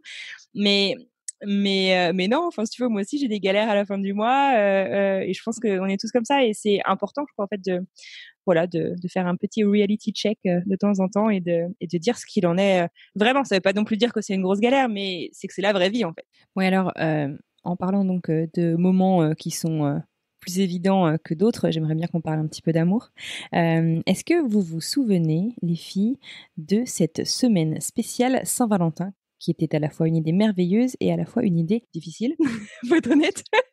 En fait, on a eu cette idée, pour la petite histoire, tous les lundis soirs, on se fait un petit meeting d'équipe, et on s'était dit, ça va être génial, on va se faire une semaine Saint-Valentin, on va sortir un épisode tous les jours, ce qui, je sais pas si vous vous rendez compte, mais c'est une quantité hallucinante de travail, de trouver les invités, les histoires qu'on veut raconter, de faire l'interview, de les monter, de préparer toute la communication derrière, de tout relire aussi. Et donc voilà, c'était super génial. Mais alors, quelle galère! Vous vous en souvenez, les filles, un peu? Moi, ce que je me souviens surtout, c'est qu'au départ, ça devait être un épisode spécial. On devait mettre des petits extraits des interviews. Et au final, quand on a fini d'interviewer tous nos invités, on s'est retrouvé avec 5 épisodes de 50 minutes. On s'est dit, on peut pas couper, on peut pas. Ils sont tous super intéressants. Géniales, c'est ça. Et donc voilà, on a eu 5 épisodes, mais trop bien, quoi. Ouais, ah non, des histoires d'amour de films, quoi. Enfin, franchement, toutes assez incroyables. Et alors, en tout cas, Charlotte, tu as voulu donc reparler d'un épisode ou 6 épisodes. Oui, tu as raison, parce que ça commençait le dimanche. 6, tout tu à as fait. raison, Manon. Vous pouvez pas le voir puisque ce n'est pas un podcast vidéo, mais Manon me fait des signes. Donc, en tout cas, ouais, Charlotte, tu as voulu reparler d'un épisode, l'épisode de Pauline et Mam. D'ailleurs, pour la petite histoire, c'est un épisode qu'on a enregistré 2 fois. Donc, encore un grand merci à Pauline pour sa patience et sa gentillesse.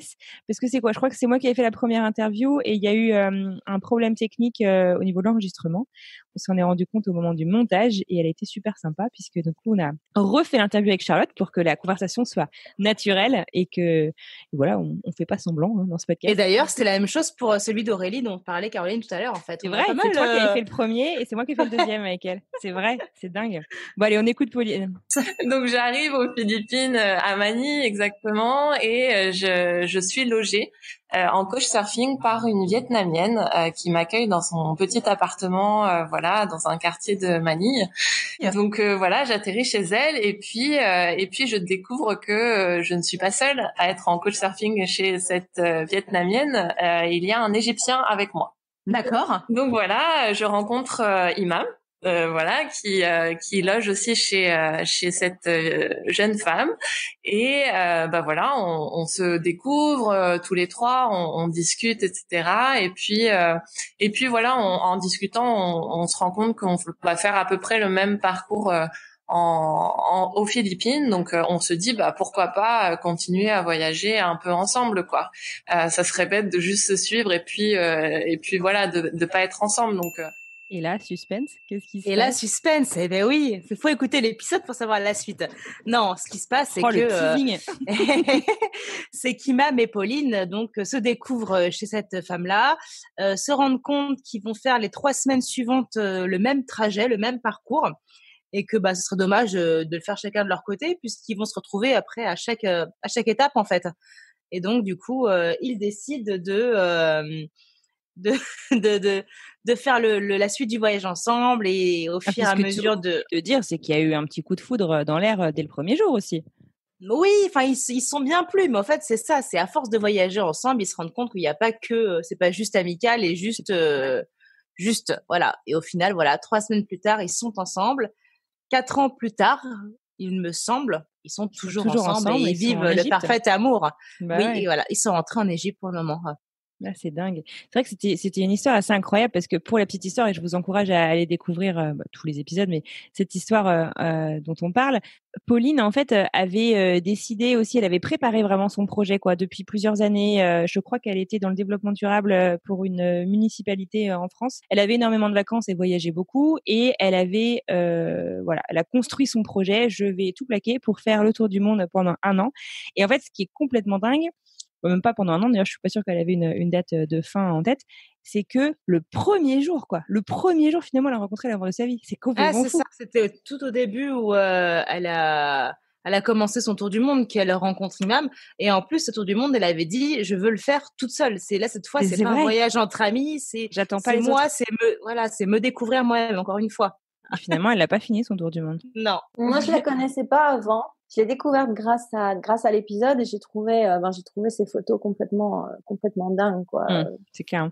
Ça fait rêver. Enfin, là, évidemment, elle est coincée en Égypte, il me semble. Ils ont fait le choix de rentrer dans la famille des mêmes, je crois. Oui, mais je crois ils peuvent pas repartir en France encore. D'accord. Donc, je crois qu'ils sont encore en Égypte. Mais c'est super intéressant ce qu'elle partage et ça fait partie des dizaines de contes que j'ai découverts grâce au podcast. On a découvert aussi comme ça des histoires d'amour complètement dingues. Il y a des trucs comme ça qui t'ont marqué particulièrement, Manon? De cette semaine de Saint-Valentin, moi j'avais interviewé Anthony qui niveau rencontre. C'était dingue son histoire. Ouais, mais c'est dingue. Tu nous la racontes vite fait, leur rencontre, elle était complètement incroyable. Dans le Grand Canyon, hein, c'est ça? Il était au Grand Canyon. Il voyageait seul, il me semble. Alors, des fois, je mélange un peu maintenant toutes les histoires, il y en a tellement. Mais il voyageait seul et il avait pris un grand drapeau américain, je crois, pour se prendre en photo ou quelque chose comme ça. Et une étrangère, voilà, quelqu'un qu'il connaissait pas, l'a pris en photo et ensuite l'a interpellé après en lui disant elle était avec un groupe scolaire, elle, il me semble. Je crois qu'elle était instit ou un truc comme ça. Ouais, elle est instit ou quelque chose comme ça et elle lui a dit bah écoute, je t'ai pris en photo, c'était très joli où t'étais avec le drapeau, je t'ai pris en photo et voilà, si tu veux la photo, bah je te la donne. Et il me semble qu'ils ont pas plus échangé que ça en fait la première fois. Si, ils se sont échangés leur compte Facebook, il y a pas eu un truc comme ça, il est parti en courant parce qu'il s'est dit merde, j'ai pas donné le bon compte ou je sais pas quoi. Ouais, c'est ça. Anthony, il est surveillant pénitentiaire et du coup, sur son compte Facebook, il a un autre nom, il me semble. Et il s'est rendu compte après qu'il lui avait pas donné le bon nom. Et c'est drôle de se dire que en fait, bah sur le coup, il s'était parlé 2 secondes et il a ressenti il m'avait dit, bah c'était pas un stress, mais pour lui c'était important. Il a changé quand même son nom Facebook pour être sûr qu'elle le trouve. Et j'avais trouvé ça complètement fou. C'est clair, c'est clair. C'est des histoires qui font rêver. Et alors cette photo d'ailleurs en particulier, il nous l'avait donnée pour l'épisode. Si vous remontez dans les vignettes d'épisodes, ce sont sur le site frenchexpatpodcast.com ou sur Insta par exemple. Et on le voit en fait, donc il est au bord du Grand Canyon, enfin au bord, sur les côtés du Grand Canyon. Promis, il n'était pas un des champions qui était vraiment tout au bord. Et avec son drapeau américain en fait. Ouais, sur le dos, hein, c'est ça qui est. Et la photo est magnifique, hein. Enfin, franchement, la photo est vraiment très très belle. Donc c'est une sacrément belle histoire. Ok. Et alors justement, toi Manon, c'est rigolo parce que du coup c'était l'histoire d'Anthony, mais là tu as choisi un autre Anthony pour terminer cet épisode spécial. On en a des hommes au final. On en a même avec le prénom. C'est clair, non mais c'est clair. Je me souviens d'ailleurs de cet épisode avec Anthony. Anthony, c'est rigolo parce que je vous dis que le podcast a été lancé le 7 octobre, mais en fait j'avais fait une petite erreur de manip. Les premiers épisodes est sorti une première fois le 6 octobre. Et je ne sais pas comment il nous a découvert, d'ailleurs il faudrait que je lui demande, Anthony, mais il a écouté l'épisode à ce moment-là.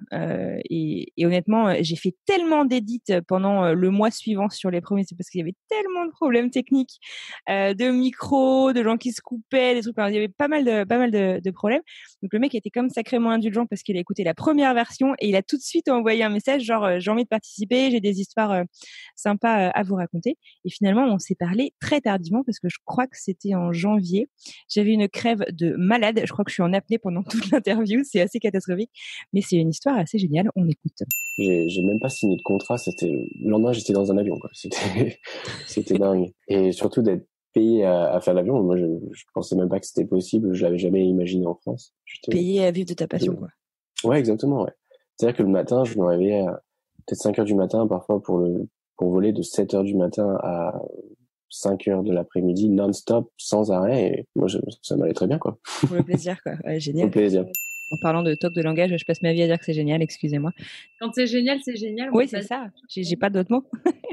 Mais ouais, non, pour le contexte, effectivement, en fait, Anthony ne fait pas l'avion comme on fait avec nos enfants, mais il est pilote d'avion. Il est pilote de ligne. Pourquoi tu as choisi cet extrait, Manon? Je crois qu'on a une continuité dans les extraits que j'ai choisis, la réalisation des rêves. Et j'ai bien aimé, en fait, j'ai beaucoup aimé dans l'histoire d'Anthony. Il a vécu un peu cette même période que moi j'ai vécu quand tu te maries avec un Américain, que tu arrives sur le sol américain ou que t'as pas le droit de travailler. Et en fait, moi j'ai appris à broder et Anthony a décidé de devenir pilote. C'est vrai. Donc bon, et j'ai trouvé ça ouf. Je me suis dit, bon, j'ai eu un peu le même cheminement de pensée que lui, où je me suis dit, bon, bah, on va essayer d'utiliser ce temps pour faire quelque chose d'utile, apprendre, gagner des nouvelles compétences. Bon, voilà, comme je disais, moi, j'ai appris à faire de la broderie et Anthony a décidé, bon, bah, je vais réaliser mon rêve et devenir pilote. Et j'ai trouvé ça vraiment génial, en fait.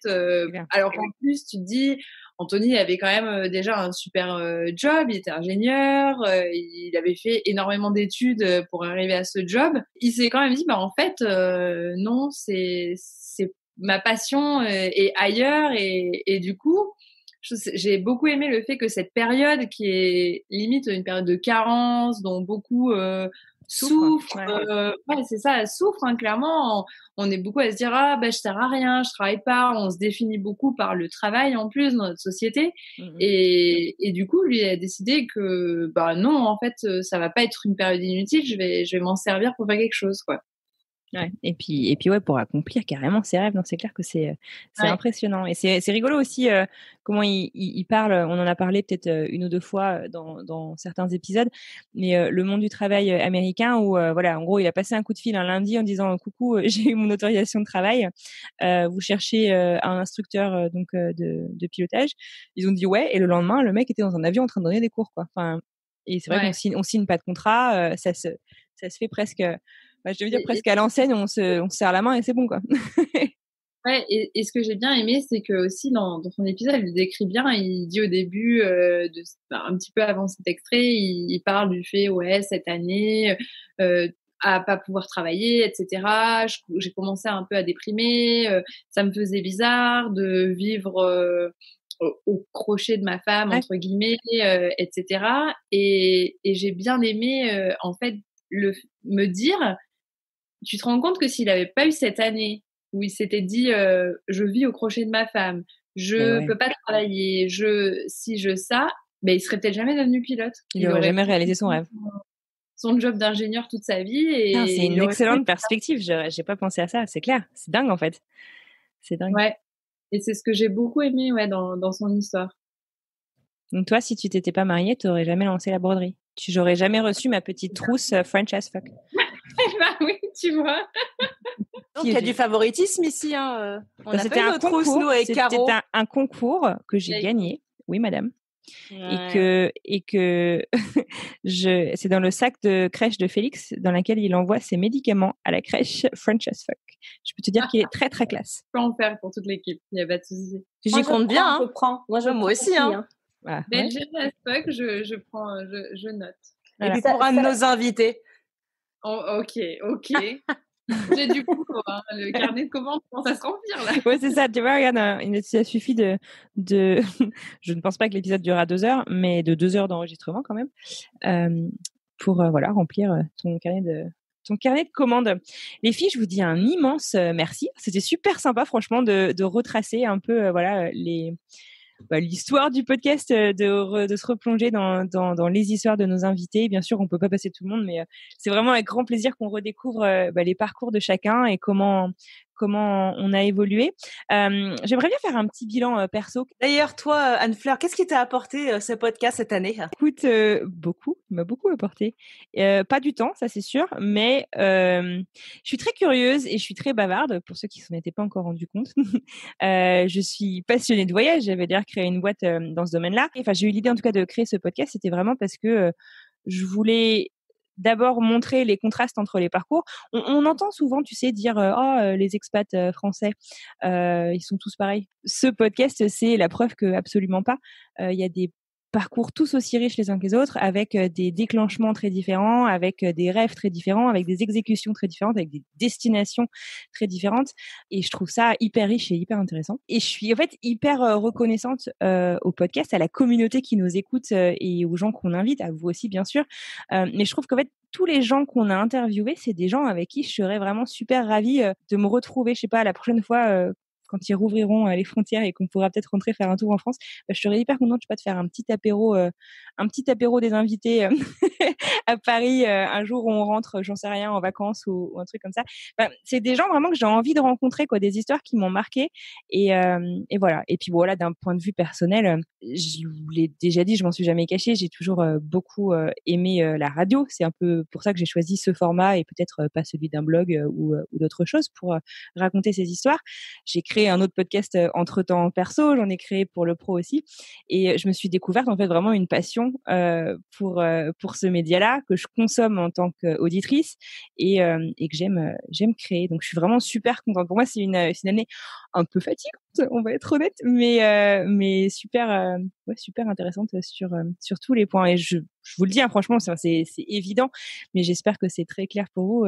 Le podcast, il en serait clairement pas là si on n'avait pas toute une équipe. Moi, je suis arrivée bien en cours de route, hein, donc j'ai raté le début de l'aventure, mais ça m'a apporté plein de découvertes en tant qu'auditrice au début, des envies de voyage de malade. Alors là, franchement, je vous remercie pas. Plein de nouveaux comptes Insta à suivre, plein de nouveaux contacts, plein de nouvelles perspectives, de nouvelles histoires et je sais pas, moi j'adore écouter et lire des histoires.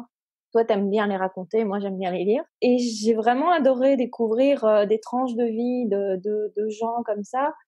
Et je sais pas, ça aussi tu te sens moins seul quelque part. Enfin, tu te sens pas seul non plus, mais tu te sens moins seul dans les galères que t'as pu traverser, même si tu connais des amis qui sont dans la même situation que toi. Il y a jamais un moment où tu te poses pendant 1 heure et où tu leur demandes, allez, maintenant tu me racontes toute ta vie depuis le moment où tu as décidé de partir à maintenant, tu vois. Ces conversations-là, tu les as jamais. Donc même en étant en contact avec plein d'invités qu'on a eus, il y a plein de choses que je savais pas de leurs histoires et c'était vraiment cool. Non, c'est clair. Je pense donc une année aussi, voilà, sous le signe de la découverte pour toi. Alors, comme vous deux, découvrir des nouvelles histoires, découvrir des nouveaux contes, des nouvelles personnes, voilà, tout ça, ça a été génial cette année. Et puis en plus, d'un point de vue personnel, ça m'a appris que j'étais capable de prendre la parole au micro. Je me suis lancée, j'ai osé, et en fait, ça c'est hyper valorisant. Ouais, je suis capable. J'avais super peur de prendre le micro, j'avais peur de faire les montages, de pas arriver à faire c'est clair que t'as appris aussi les montages, t'as appris tout ça en c'est ça. Et puis j'avais peur, voilà, je me disais, mais comment je vais faire pour apporter quelque chose à l'invité, de lui donner envie de raconter son histoire, comment lui donner envie de nous expliquer se livrer. Ça a été une super année pour ça, ça a été révélateur. Ouais, c'est génial. Alors moi, j'ai beaucoup aimé, l'aspect travail d'équipe et en fait le challenge que ça a représenté pour moi. Le moment où j'ai intégré l'équipe, je travaillais pas, je venais d'avoir ma green card, on venait d'arriver à Houston, c'était tout nouveau pour moi et ça faisait quasiment 2 ans que j'avais pas travaillé. Ça m'a vraiment fait reprendre confiance en moi par rapport à, du coup, c'est vrai que c'est totalement, je partage bien évidemment la vie sur les histoires, etc. Mais moi, d'un point de vue personnel, ça m'a vraiment redonné confiance en moi, par rapport à cette période quand on parlait avec Anthony où tu peux pas travailler quand tu arrives aux États-Unis, etc. Et où je me sentais un peu inutile, j'avais l'impression d'avoir oublié tout ce que je savais faire et ça m'a vraiment permis de remonter sur le cheval, on va dire. Ça se dit en français? Non, ça se dit pas. Get back. Bon, bref. Ça m'a vraiment aussi aidé de se remettre en selle, je crois, ça se dit. Donc j'ai vraiment apprécié le travail d'équipe et en plus la collaboration à distance, j'ai trouvé ça assez sympa parce que en fait, aucune de nous, on s'est jamais rencontrés en vrai. Eh ouais, c'est clair. C'est clair. C'est incroyable. C'est clair. Et même les invités, beaucoup avec qui, que je connaissais avant via les réseaux ou que j'ai appris à découvrir avec le podcast et ensuite les réseaux. Ça me fait rire. Je dis souvent à mon mari, ah bah oui, j'ai une copine à Louisville, j'ai une copine à Orlando et tout. Et puis, on me dit, mais comment t'as rencontré toutes ces copines? Mais en fait, je les ai jamais rencontrées. Mais il y a un vrai réseau de solidarité au sein de la communauté expat. Ouais. Et franchement, je pense que oui, on est des copains, copines et on prend soin les uns des autres. Là, je suis totalement d'accord. Et j'ai le même problème que toi. Je suis là, ouais, j'ai une copine là-bas. Mais tu la connais comment? C'est compliqué. C'est ça, ouais. C'est pas une vraie copine. Surtout que j'ai l'impression que nos hommes, en tout cas, je parle pour le mien, sont pas du tout réseau, donc pareil. Ouais, c'est ça. Le mien, il y est, mais tu vois, il poste, il échange pas en fait. Et en fait, c'est vrai que je crois que mon compte Instagram, je crois que c'est plus des gens que je n'ai jamais rencontrés que des gens que j'ai rencontrés. Pareil. Je crois que mes amis, c'est texto, FaceTime et tout en personne, quoi, quand on peut. Ouais. Mais c'est vrai qu'Instagram, en fait, rétrospectivement, depuis quelques années, c'est devenu que mes amis de France parfois se moquent de moi. T'es à fond sur Instagram et tout, mais pareil. tellement de copains-copines grâce à ça. C'est ça. Enfin, d'ailleurs, toutes mes copines de Houston, je les ai rencontrées grâce au réseau, donc je pense. Et pareil ici en Californie. Toutes mes copines ici, c'est Instagram, quoi. C'est fou, comme on dénigre vachement les réseaux, mais ça a quand même des vertus.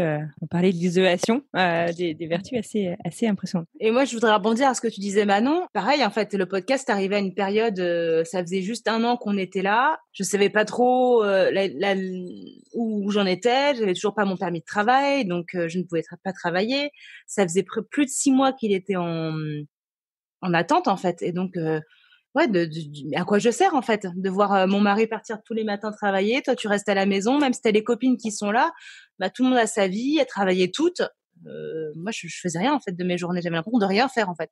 Non, mais c'est vrai. Et puis, sur les outils, là, dont tu parlais aussi, Manon, je trouve que c'est intéressant. C'est vrai qu'on a réussi quand même à avoir un système qui fonctionne pas trop mal. Vous connaissiez Slack avant le début du podcast? Pas du tout. Tu connaissais peut-être Caro? Moi, je connaissais de nom. Moi, j'utilisais Hangouts avant, mais au final, c'est tous des cousins, hein, dans un sens. Ouais. Mais je connaissais pas Slack. Je sais que, Nico l'utilise au boulot, mais j'ai jamais utilisé Slack. Ouais, donc on a un peu tout le podcast d'organiser là-dessus. D'ailleurs, moi, les 2 podcasts sont complètement là-dessus, par épisode, par thème et tout. Et ça nous permet quand même de bien collaborer, je trouve, sans se pourrir les boîtes de mails, en fait, parce que ça devient vite ingérable, je trouve, de recevoir un mail dès qu'on a une question, ou les textos, au fait, d'avoir tout au même endroit. Enfin voilà, c'était la petite page promo. Promis, Slack ne sponsorise pas. D'ailleurs, ils seraient les bienvenus, mais ne sponsorise pas le podcast. Mais ouais, même la cohésion de l'équipe est vraiment top. Hein. Je dis pas ça parce qu'on est enregistré et que je suis payée, mais la cohésion de l'équipe est vraiment parce que pour le coup, je ne paye pas. Hein. Il y a dû avoir un malentendu. T'as du mal à lire mon texto. Hein. Mais on s'est jamais rencontrés, aucune. Et pourtant, il y a une super cohésion. Il y a les petites vannes où tu t'apprends vraiment à connaître les autres. Et au final, tu t'es jamais rencontrés. C'est un projet collaboratif et c'est vraiment cool de faire partie de ça. Bon, écoutez les filles, je vous dis un immense merci. C'était super cool de faire toute cette saison avec vous, de retracer, je suis peut-être un petit peu nostalgique, de retracer tout ce qu'on a fait sur ces 52 épisodes et de finir ce 52e épisode toutes les 4. Merci beaucoup. Je vous souhaite un bel été. Reposez-vous bien parce qu'on a une super saison qui nous attend. Et puis, à bientôt. À bientôt. Bel été à vous. À bientôt.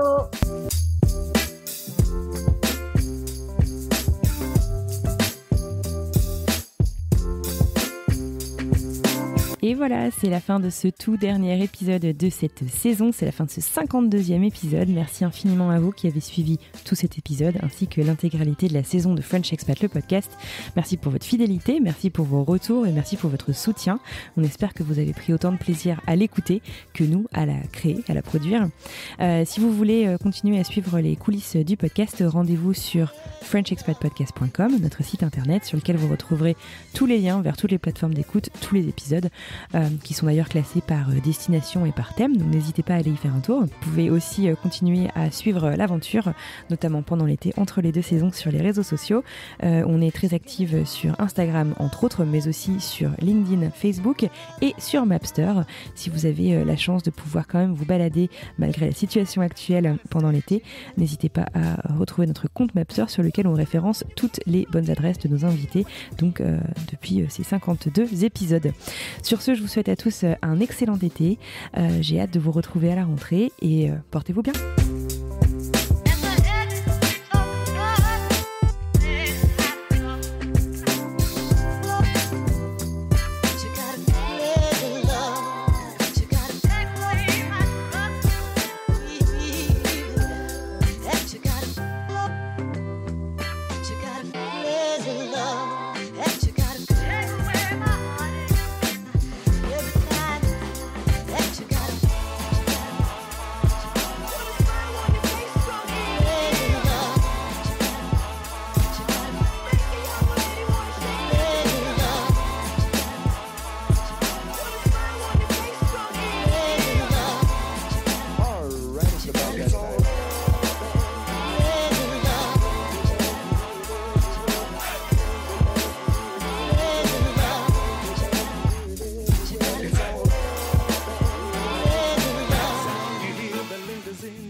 from sunrise to sunset.